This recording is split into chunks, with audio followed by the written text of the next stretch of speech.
ኢየሱስ ይመጣል የዚያለም ችግር ያበቃል ከዓይናችን እንባ ይታበሳል የደስታ ጊዜ ይሆናል ተስፋችን ኢየሱስ ይመጣል የዚያለም ችግር ያበቃል ከዓይናችን እንባ ይታበሳል የደስታ ጊዜ ይሆናል። ጌታዊ አንተን ማግኘት ፈልጋ የመጣች ነፍስ ሁሉ አንተን አግኝታ ተፈውሳ ተጠግና ስለምትሄድ እጅግ አድርገን እናመሰግንሃለን። ስለ ሁሉ ተመስገን። በጌታ በኢየሱስ ስም አሜን። ዝም አልልም ዝምታው እጦብህ አወራለሁ ፍቅርህ አየሁብህ በሕይወቴ ያረክልኝ ለኔ ባናረገው የትኛው በቀኝ ዝም አልልም ዝምታ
ፍቅር አይኑ ተመለከታት ፍቅር አይጨክን ልቡ ያራላ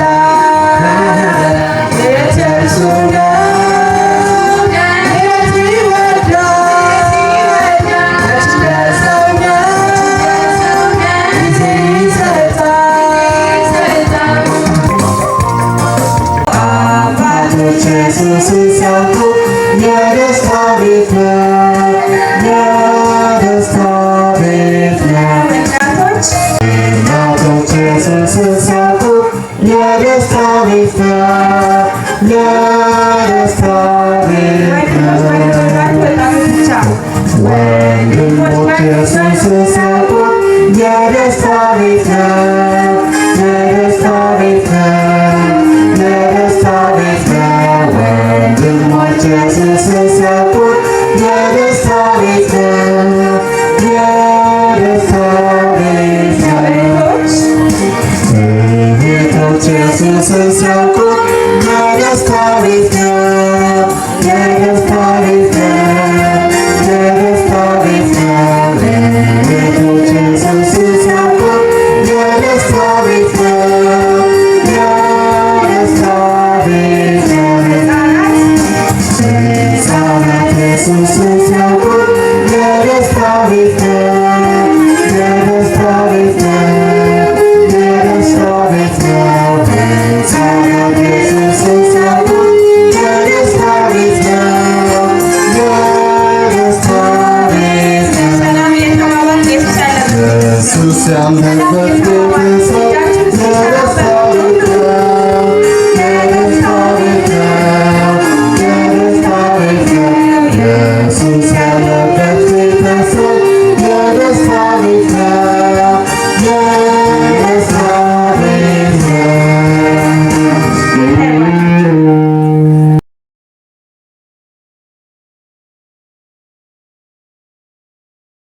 ጌታ ኢየሱስ በመዝሙርም በቃልም በጸሎትም እንዲባርክልን በልባችን እሱን እየጋበዘን ፕሮግራማችንን እንጀምራለን። ፕሮግራማችን ከመጀመራችን በፊት ወንድማችን ቀኙ በጸሎት ፕሮግራሙን ይከፍትልናል። እንደምን አመሻችሁ። እግዚአብሔር አምላካችን ስም እጅግ የተመሰገነ ይሁን። አሁንም እግዚአብሔር አምላካችን እንዲባርክልን እንጸልያለን። አመቶቻችን ዝቅ አድርገን አሁንም ጌታ ሆይ በዚህ ምሽት ልትናገር ያለውን ቃል እንድትነግረንና እንድታስተምረን እንድስቴር ወደ አንተ እንድናድግና ጌታ ራሳችን ማወቅ እንድንችል ለሰማይ ገጣሚዎች ሊያደርገን የሚችለውን ቃል ሊከን እንድታስተምረን ዘንድ እንጸልያለን። ፈቃድህ ይሁን። ከኛ ጋር እስከ መጨረሻ ከኛ ጋር አትለየን። በቃል ይባርከን፣ በሰላም ያሳድረን በኢየሱስ ስም። በጸሎት በኩል የባረካን የአባታችን ስም የተባረከ ይሁን። በመቀጠል የግቢው ኳየር ያላቸውን አገልግሎት ያቀርቡልናል። ከዛ በኋላ ወንድማችን ዲሪያ ባታ የዛሬውን የቃል ክፍለ ጊዜ ይወስድልናል። በመጨረሻ የአማ ቤተሰብ ኳየር ያላቸውን አገልግሎት ሲያቀርቡልን ፕሮግራማችን ወደ መጨረሻ እናመጣለን። ይህን ሁሉ ስናደርግ ጌታ መንፈስ ከሁላችን ጋር ይሁን።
Sama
Muchum rogit moisa Ujete soare imana fisa Manana yo yogisa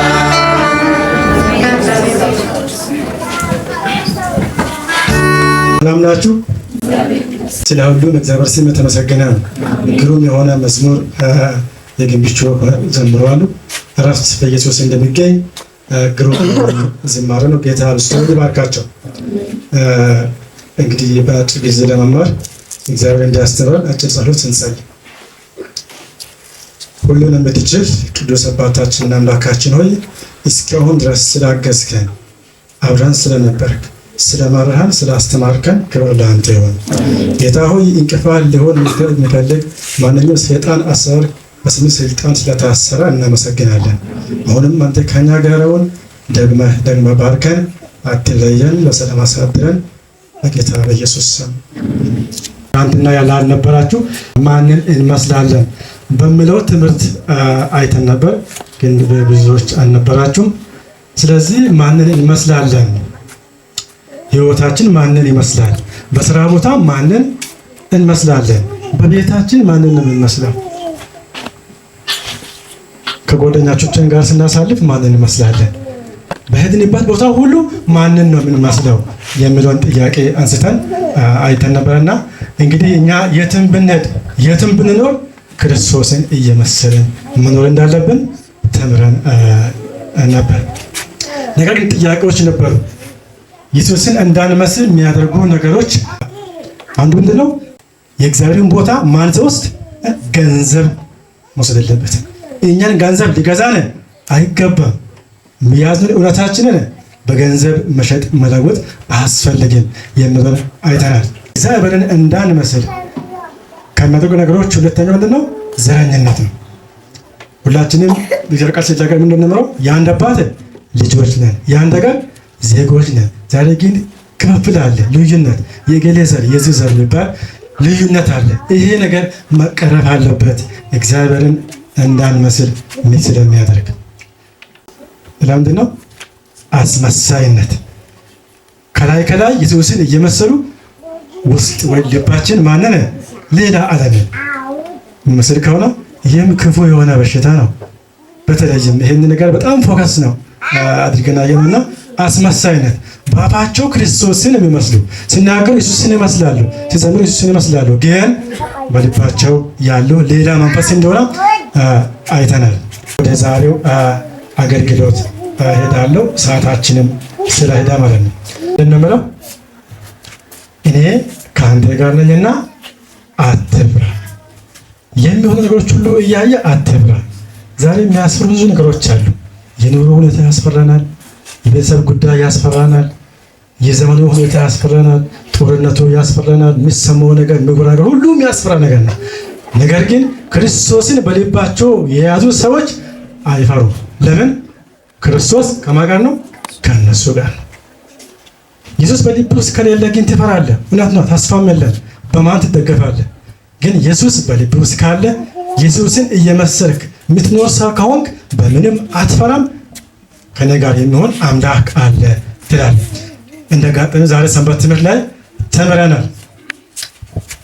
ዘጸአት 14:13 ላይ ሙሴ ምን ነበር ያለው?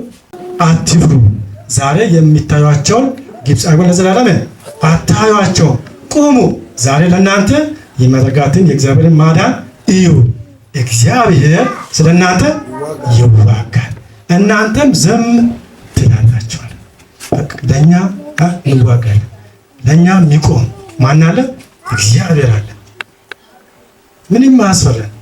በእንዛችን ብዙ ነገሮች አሉ የሚያስፈራን ብዙ ነገር በልባችን፣ ግን እግዚአብሔር ምን ይላል? እኔ ከእናንተ ጋር ነኝ፣ አትፍሩ።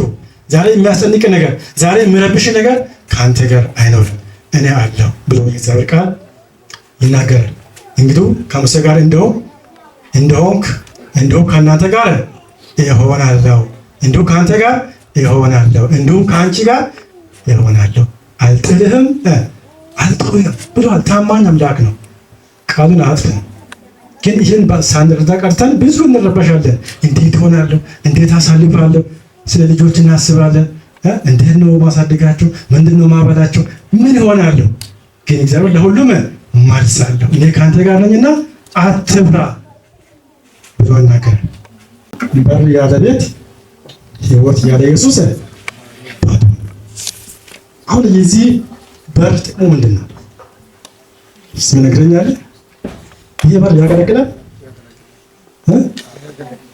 በሩ ተሰርቷል። በጣም ያምራል እኮ ተሰርቷል። ግን ብቻውን ቆሞ ቤት የለም፣ ግድግዳ የለም። ይህን በር ብትከፍቱት ውስጡ ምንድን ነው? ባዶ ነው። ብትዘጉትስ? ተዘግታችኋል። ይሄ በር ተዘግቷል። ይሄ ቤት ቢዘጉት ምንም አላደረጋችሁትም። ለምን? ያው ራሱ ባዶ ነው። ስለዚህ በልባችን ኢየሱስ ከሌለ እንደዚህ ነው። ኢየሱስ በልብ ካለ ሰላም አለ። ዙሪያው ሰላም ሊያጣ ይችላል፣ ረብሻ ሊሆን ይችላል ኢየሱስን በማያውቁ ሰፈር። ግን ኢየሱስን የምታውቅ ከሆንክ ኢየሱስ በልብ እውነትም ካለ ምንም ይሁን ምን አለ? ሰላም ነው። ዮሐንስ ወንጌል 14:27 ለምን አለ? ሰላምን እተውላችኋለሁ፣ ሰላምን እሰጣችኋለሁ። እኔ የምሰጣችሁ ዓለም እንደምሰጥ አይደለም፣ ልባችሁ አይታወክ አይፍራ። እንደተናገረው እግዚአብሔር ነው ታማኝ አምላክ፣ የማይጥለን የማይረሳን፣ ስንወድቅ ዝም ብሎ የማያልፍ፣ ስንጨነቅ ዝም ብሎ የማያልፍ፣ ሁሌም ከኛ ጋር የሚሆን አምላክ ይህን ይናገራል። ስለዚህ ሰላም አለ። ሌላስ ምን አለ? እረፍት አለ። ዛሬ ሰዎች እረፍትን ፍለጋ ብዙ ቦታ ይሄዳሉ። መጠጥ ቤት ሊሆን ይችላል፣ ወይ ሌላ ፊልም ሊሆን ይችላል። ይሄዳሉ እረፍትን ፍለጋ፣ ግን አያገኙም። ዋናው እረፍት ያለው በማን ነው? በኢየሱስ ነው። እረፍትን እናገኛለን። ሌላ ኢየሱስ ባለበት ሕይወት ምን አለ? ደስታ አለ። ደስታ ቢኖርም ባይኖርም ኢየሱስ ካለ ደስታ አለ። ሁልጊዜ በጌታ ደስ ይበላችሁ። ደግሜ እምላለሁ ደስ ይበላችሁ። በሀብትም በዝና በብዙ ነገር ከዛ በኋላ ሁሉንም አጣ። ሁሉም ነገር አለቀ። ልጆች አለቁ፣ ሀብቱ ሁሉ አለቀ። ከዛ ምን አለ?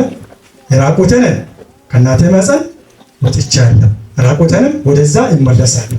እግዚአብሔር ሰጠ፣ እግዚአብሔር ነሳ። የእግዚአብሔር ስም እየተባረከ ይሁን።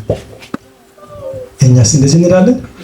ካጠንማ ምንድን ነው? መጨነቅ ነው፣ መረበሽ። ግን ኢየሱስ እኔ ከአንተ ጋር ነኝ፣ አትረበሽ፣ አትጨነቅ፣ አትፍራ ነው ብለን። ግን እኛ ኢየሱስ እንደሌለ ሰው እንጨነቃለን፣ እንረበሻለን። ግን ምንም ቢሆን ምን ጌታ ከኛ ጋር ነውና በሱ መደገፍ አለብን። እዚህ ጋር አንተ የሚያሳዝን ታሪክ አለ። እንደውም ባነቡ ደስ ይለኛል። በዚህ ሁሉ ባበቃ ማለት ነው። ኤልያስ ምን ነበር? ታዛዥ ነበር። በታሪክ ቁራ በጣም ስግብግብ ነው ይባላል። ቁራ እንኳን ለሰው ሊመግብ ቀርቶ የእግዚአብሔር ተአምር ነው። ግን አይደለም ታሪኩን ታውቃላችሁ። ለማሳጠር ነው እንግዲህ ኤልያስ ታዛዥ ነበረ።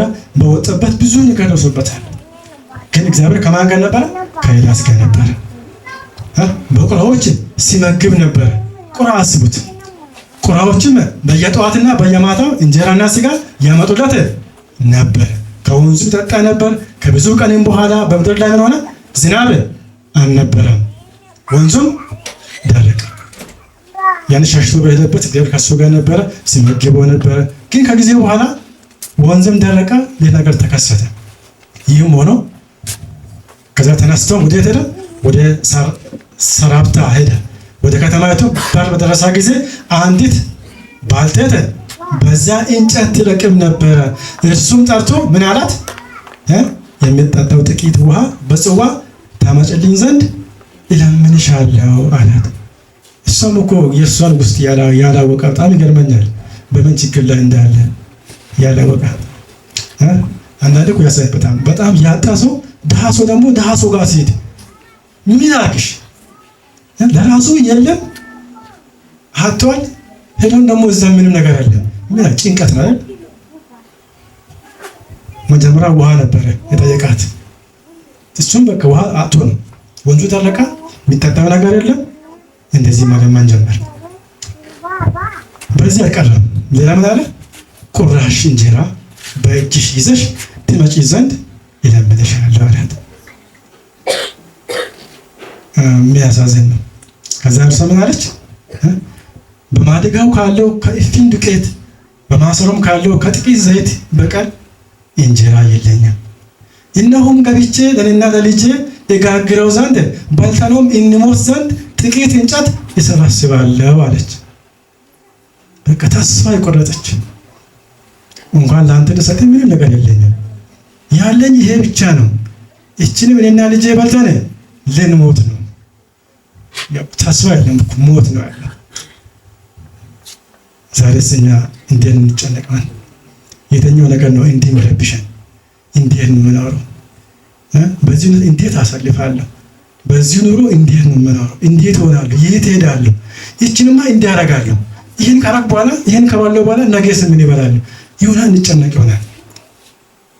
ግን እግዚአብሔር ከኛ ጋር ነው ያለው። ከዛ ኤልያስ ምን አላት? አትብሪ፣ ይልቅስ ሄደሽ እንዳልሽው አድርጊ። እንደውም ከዛ ምን አለ? አስቀድመሽ ግን ከዱቄቱ ለእኔ ታናሽ እንጎቻ አድርገሽ አምጪልኝ። ይቻላል ግን እንደውም አስቀድመሽ ቀድመሽ ለእኔ ያለው ትንሽ እኮ ነው፣ እሱንም ቀድመሽ ለእኔ አምጪ። እንዴት ይቻላል? ከዛ በኋላ ለአንቺና ለልጅሽ ታደርጊያለሽ፣ ግን ቀድመሽ ለእኔ። እርሷም ሄዳ እንደ ኤልያስ ቃል አደረገች። እርሷና እርሱ ቤቷም ስንት ቀን በሉ? ብዙ ቀን። አይገርምም? የእግዚአብሔር ስራ። እሷ እኮ አንድ ቀን በልታ ልትሞት እኮ ነው የነበረው። ብዙ ቀን በሉ።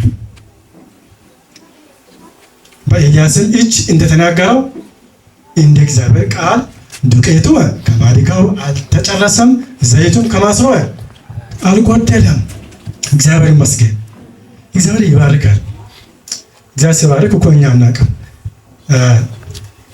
ልብስ ገዝታችሁ ልብስ እንዳያልቅ አያደርግም? ድሃ ሰው በጣም ሲቸገር ታማኝ ከሆነ ስለ ልብሱ ይጠነቀቃል፣ ስለ ጫማው ይጠነቀቃል። ባይገባንም ማለት ነው። እንዳትታመም ጤና ሰጣል። ዛሬ ስንቶች ናቸው ብዙ ብር ኖሯቸው በሆስፒታል ስንት ገንዘብ የሚጨርሱ? እኛ ድሃዎች ምስኪኖች እንዲህ አይነት ችግር ብደርስብን ምን እንሆናለን? ከየት እናመጣለን? ብንበደር አስቡ። በዚህ ዘመን ማን ነው ብድር ይሰጥ? ራሱ ከባድ ጭንቅ ነው። ግን እግዚአብሔር ለሁሉ ነገር ይጠነቀቃል፣ ያስብልናል። እንዳንታማም ወደኛ ጥራት እንዳይቀርብ በብዙ ነገሮች ወደኛ ቀርቦ ከዛ ሁሉ ይጠብቀናል። የእግዚአብሔር ስም የተመሰገነ ነው። ስለዚህ አትፍራ። ይህን አንደኛ ነገሥት ምዕራፍ 17 ስትጀምሮ ነው የምናገኘው። ኢየሱስ በልባችን ሲኖር ክብር እናገኛለን። አንዳንድ ሰዎች አሉ ክብር እኮ የማይሰጣቸው ምንም የዋሽ ከሆነ ዝም ብሎ አታላይ ከሆነ አስመሳይ ከሆነ ልክ ቅድም ባለፈው ትናንትና አንተ ተማር ነው ውሸታም ከሆነ ክብር አለው እንዴ? ይህ እኮ ውሸታም፣ ይህ ሆዳ፣ ይህ ሌባ፣ ይህ አስመሳይ ክብር አታገኝም። ግን ታማኝ ከሆንክ በሄድክበት ሁሉ ምንድን ነው ክብር። ደስ አይልም? ይህ ሰው የእግዚአብሔር ሰው ነው፣ ይሄ ሰው ይባላል። ምስክርነት ህይወቱ የሚናገር በዚህ ዘመን በቃል ብቻ እንጂ ህይወታችን አይናገርም። ህይወት በመኖር ምስክርነት በጣም ትልቅ ቦታ አለ። በመናገር ማንም ይናገራል። እንዲሁ ትላለህ፣ እንዲህ ትላለህ፣ እንዲህ ትሆናለህ ይቻላል። ግን ህይወታችን ሊመሰክር ይገባል። ህይወት ይናገር ህይወታችን። ስለዚህ ክብር እናገኛለን። ኢየሱስ ባለበት ክብር ነው አለው። ሌላ እውነት አለ። እውነት በልባቸው ይይዛሉ። እውነት ምንም ብምጣ ምን እውነት ከሆነ እውነት ይላል፣ ውሸት ከሆነ ውሸት ይላሉ። እውነት በልባቸው ኢየሱስ በልባችን ሲኖር፣ ለምሳሌ እና ዳንኤል አስቡት። አንበሳ ጉድጓድ ሲጣል ተበላ እንዴ? አልተበላም። እኔ ለምሰግደው ለማን ብቻ ነው? ለእግዚአብሔር ብቻ እንጂ ለሰው አልሰግድም። በእውነት ላይ መቆም። እነ ሲድራቅ እና ሚሳቅ ገቡ እሳት ውስጥ አይደለ? ተቃጠሉ እንዴ? አልተቃጠሉም። በእውነት ላይ ስትቆም እግዚአብሔር ደግሞ ከአንተ ጋር ይሆናል። ዛሬ እውነት ጠፍቷል አይደል? ውሸት ብቻ ነው ያለው። ውሸት ለገንዘብ ተብሎ ለምን ተብሎ ጉቦ ዛሬ ይቅርታ አድርጉና እንግዲህ ሽማግሌዎች ድሮ እኮ በጣም የሚፈሩ ነበር እውነት የሚናገሩት። ዛሬ ግን በጉቦ ተይዞ እውነት መናገር የለም። በብር ተይዞ በገንዘብ ተይዞ እውነት የለም። እውነት ከሌለ ማን የለም? ማን የለም? እግዚአብሔር የለም። እውነት ማን ነው? ክርስቶስ ነው። እኔ እውነትም ሕይወትም መንገድም ነኝ። ስለዚህ እውነት የለም ማለት በአጭሩ ክርስቶስ በውስጥ የለም ማለት ነው። ግን በልብ ኢየሱስ ካለ ምን አለ? እውነት አለ። እውነት ስትናገሩ ምን አለ? መነቀፍ አለ፣ መሰደድ አለ። ልክ እንደ ዳንኤል፣ ልክ እንደነማ እንደነ ሲድራቅ ነቃቸውን ብዙ መከራ የቀመሱ አለ፣ በመጋዝ የተሰነጠቁ አሉ፣ በፈላ ዘይት ውስጥ የገቡ አሉ። እውነት በመናገር በእውነት ላይ በመቆም ስለዚህ እውነት ስትናገር ዓለም አይወድም። ብታምኑም ባታምኑ ትጠላለህ። እውነት ዛሬ እኮ ከሰው ጋር ለመኖር ብለን እኮ ነው ምን ነው ተመሳስለን። እውነት ብትናገር ግን ጓደኛ ይጠላል፣ የቅርብ ጓደኛ ይጠላል። ለምን? እንደሱ ስለማትሆን አንተ ከእኔ ጋር መሆን አትችልም፣ ትነቀፋለህ። ብዙ መከራ ደርስብህ ይችላል። ሲነቅፏችሁና ሲያሳድዷችሁ በእኔ ምክንያት፣ በማን ምክንያት? በክርስቶስ ምክንያት እውነት ስለተናገርክ ብቻ እንዲህ ሲያደርጉብህ፣ ክፉን ሁሉ በውሸት ሲናገሩባችሁ ብፁዓን ናችሁ፣ ዋጋችሁ በሰማይ ምንድን ነው? ታላቅ ነውና ደስ ይበላችሁ። ማቴዎስ 5:11 የምናገኘው። ስለዚህ አትፍሩ። እንዲህ ከተናገርክ ይሰደዳለሁ፣ እንዲህ ከሆንክ ይመቱኛል፣ እንዲህ ከሆንክ ያሳድዱኛል ብላችሁ አትፍሩ። ከእኛ ጋር ያለው ከሁሉም ይበልጣል። ስለዚህ እኔ ለወንድሜ ብዬ ከሰማይ መውጣት አለብኝ እንደ ወይም ለምወደው ሰው ብዬ ከሰው ጋር ለመኖር ብዬ ሰማይን ላጣ አይገባም። ምክንያቱም ማንም ሆነ ማን ከማን አይበልጥም? ከእግዚአብሔር አይበልጥም። ስለዚህ ፍርሃት፣ ይህን ፈርተን ወደ ኋላ መሆን የለብንም። እየጨረስኩ ነው። ተስፋ አለ። ኢየሱስ ባለበት ተስፋ አለ። ምናልባት ስለ መከራ ማወቅ አለብን። መከራ አለ። በጥፊ ልትሞት ትችላላችሁ፣ ልትገረፍ ትችላለህ። ከዚህ በኋላ እኮ ብዙ መከራ አለ አይደለ? ተዘጋጅተናል። ግን ልክ ባለፉት ጊዜያት በመጋዝ የተሰነጠቁ በፈላ ዘይት ውስጥ የገቡ ብዙ ሰዎች አሉ፣ የእምነት ጀግኖች። ዛሬም በእኛ ዘመን መከራ አለ። ግን ለዚህ መከራ ለማለፍ ተዘጋጅተናል ወይ ነው? ስደት ሊመጣ ይችላል። እውነት ስትናገር በጥፊ ልትመታም ትችላለህ። ሊገርፉ ይችላሉ፣ ሊያስሩ ይችላሉ። ግን ተዘጋጅተናል። ልባቴ ተዘጋጅቷል። ልክ እንደነሱ ለመቆም ምንም ምንጣ ምን ከክርስቶስ አልለይም ለማለት ዝግጁ ናችሁ? ጊዜው ቅርብ ነው። ቅርብ ነው። ዛሬ አጠገብ ያለው ጓደኛ ራሱን አሳልፎ መስጠት። ስለዚህ እኛ ተዘጋጅተናል ወይ? ምናልባት ይሄ መከራ ሲደርስብን እንዴት እሆናለሁ? ስደት አለ እንዴት ይሆናለሁ? እንዴት ነው ማለት ነው ብለን እንዳንጨነቅ። ማን ከኛ ጋር አለ? ክርስቶስ ከኛ ጋር አለ። ምንም አትብላ። ከዳንኤል ጋር የነበረው አምላክ ከኛ ጋር አለ። ከዮሴፍ ጋር የነበረው አምላክ ከኛ ጋር አለ። እነሱ አልተቃጠሉም፣ በአንበሳ አልተበሉም፣ ምንም አልሆኑም። ግን እኛ እንፈራለን። እምነት ነው እኮ የሚያስው። እምነት ስለሚያስ እንጨነቃለን፣ እንፈራለን። ግን እግዚአብሔር እኔ ከእናንተ ጋር ነኝ፣ አትፍሩ። እግዚአብሔር ተመሰገነ ይሁን። ዛሬ ምንም ይምጣምን አንፍራ። ስደት ይመጣል። አዎ ይመጣል። ትመታለህ። አዎ ልትመታ ትችላለህ። ትታሰራለህ። አዎ ለምን? ዓለምና እኛ አንገናኝም። እንደ ዓለም ካልሆንክ፣ እንደ ሰይጣን ሐሳብ ካልሆንክ ይሄ ነገር ይከተላል። ዓለምና እኛ ስለማንመጣ። ስለዚህ ዛሬ ራሳችን እንድናዘጋጅ አንፍራ። ያንን ነበር አምላክ ዛሬም አለ፣ ይረዳናል፣ ያግዘናል። በብዙ ነገር አንጨነቅ። ተስፋ አለ። እኔ ከእናንተ ጋር እሆናለሁ። ልባችሁ አይታወክ፣ በእግዚአብሔር ይመኑ፣ በእኔም ደግሞ ይመኑ። በአባቴ ቤት ብዙ መኖሪያ አለ ብሎ ነገረ። ዛሬ በምድር ላይ ባናገኝ ብዙ በረከት ባይገኝ ብትሰደድም ብትጨነቅም ይህ ሁሉ ይቀራል። በሰማይ ደግሞ ታላቅ ደስታ ይሆናል። እግዚአብሔር ከእኛ ጋር ስለሆነ እርሱ ስለ እናንተ ያስባልና የሚያስጨንቃችሁ ሁሉ በእርሱ ላይ ጣሉት። አንደኛ ጴጥሮስ 5:7 ምንድን ነው የሚያስጨንቃችሁ? ምንድን ነው የሚረብሻችሁ? የቤተሰብ ጉዳይ ነው? የኑሮ ሁኔታ ነው? የጎረቤት ጉዳይ ነው? የስራ የትምህርት ምንድን ነው የሚያስጨንቀ? ለጭንቀት ሁሉ መፍትሄ በማን እጅ አለ? በክርስቶስ እጅ አለ። እኛ ብቻ በእምነት እንቅረብ። በእምነት እንደሚያደርግ እንደሚመልስልን በማመን ወደ እግዚአብሔር እንቅረብ። ምናልባት ሊኖረው ሁኔታ በጣም ሊያስጨንቀን ይችላል። የዓለም ሁኔታ፣ ሞት ጉዳይ፣ ጦርነት፣ ስደት እንዴት ሆናል? ተስፋ የመቁረጥ ሁኔታ፣ ይህ ሁሉ ሊያስፈራን ሊያስጨንቀን ይችላል። ነገር ግን አትጨነቁ፣ እኔ ከእናንተ ጋር ነኝ፣ እኔ አለሁ። ታማኝ አባት ከእኛ ጋር ስላለ በምንም ሁኔታ ተስፋ ልንቆርጥ አይገባንም። ሞትን ለዘላለም ይውጣል። ጌታ እግዚአብሔር ከፊት ሁሉ ያደርጋል፣ እንባን ያብሳል፣ የሕዝቡን ስድብ ከምድር ሁሉ ያስወግዳል። እግዚአብሔር ተናግሯልና በዚያን ቀን ምን ይላሉ?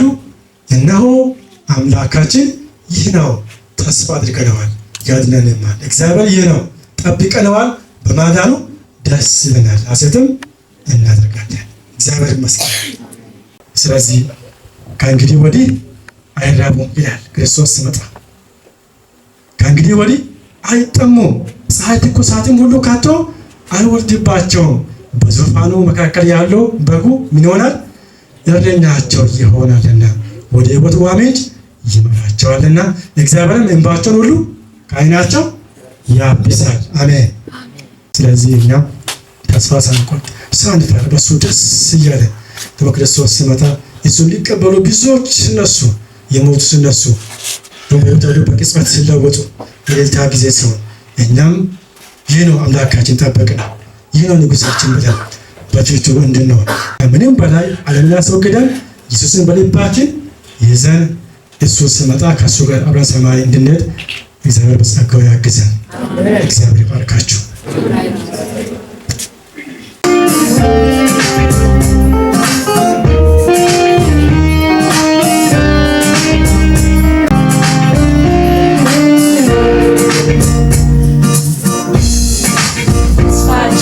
ኢየሱስ ይመጣል፣ የዘላለም ችግር ያበቃል፣ ከዓይናችን እንባ ይታበሳል፣ የደስታ ጊዜ ይሆናል።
በሚሆነው እንደራደር፣ አምላካችን ከጎናችን ነው፣ ድል አድርገን እንሄዳለን።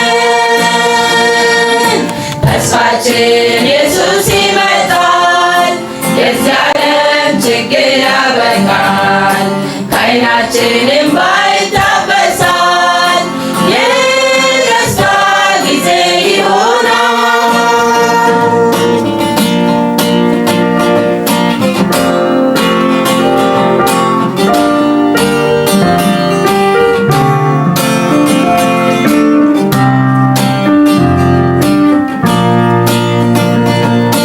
በምድር ላይ ባይመቸንም ፈተና ቢበዛብንም በሰማይ ቤት አለን እኛ እንኖራለን ከኢየሱስ ጋር።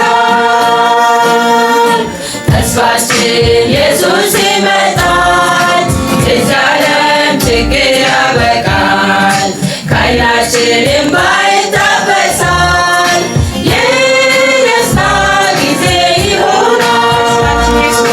ተስፋችን ኢየሱስ ይመጣል፣ የዚህ ዓለም ችግር ያበቃል፣ ከዓይናችን እንባ ይታበሳል፣ የደስታ ጊዜ ይሆናል።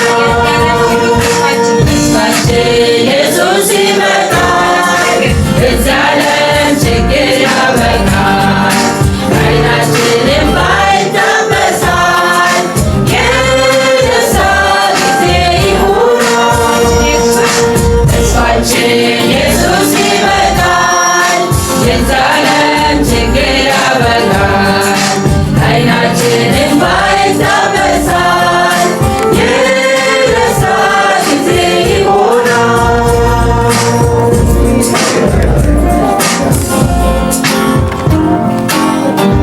በሁሉም የባረካ የአባታችን ስም የተባረከ ይሁን።